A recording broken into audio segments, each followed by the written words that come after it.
As we finished our dessert, Mason's eyes gleamed mischievously.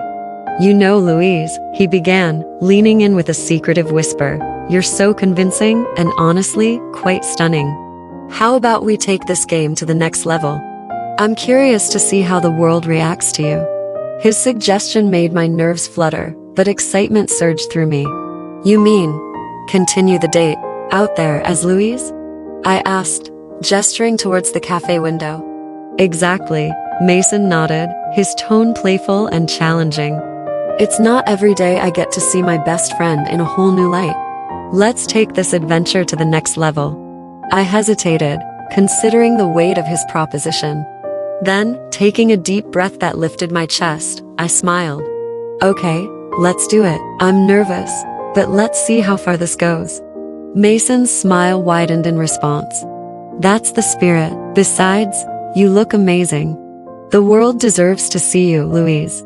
Mason's playful suggestion added an extra layer of excitement to our unconventional date. "You're so convincing, Louise," he grinned. "I'm curious to see what happens next."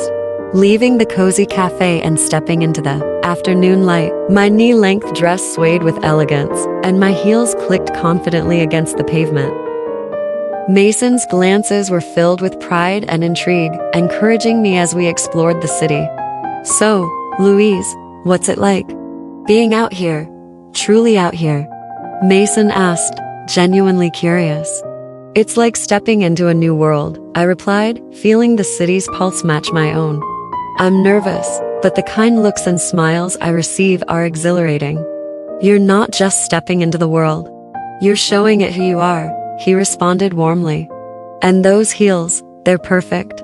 Our laughter and shared dreams filled the air as we moved through the city, the nods and smiles from passers-by affirming my identity as Louise.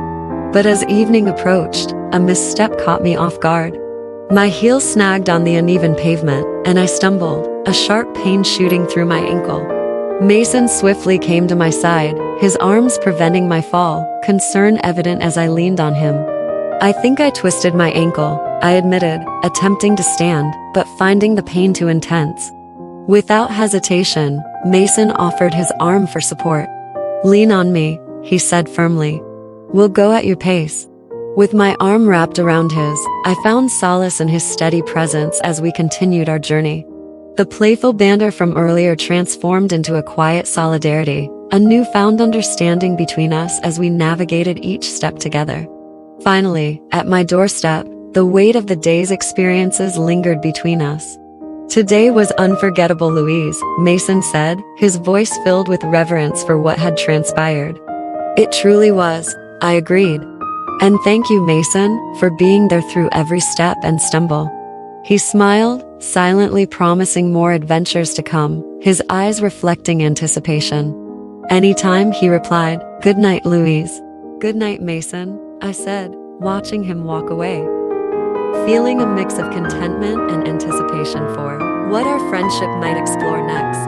With my ankle sore, but my spirit lifted, I closed the door, knowing that while today had ended, the story of Luke, Louise, and Mason was just beginning to unfold.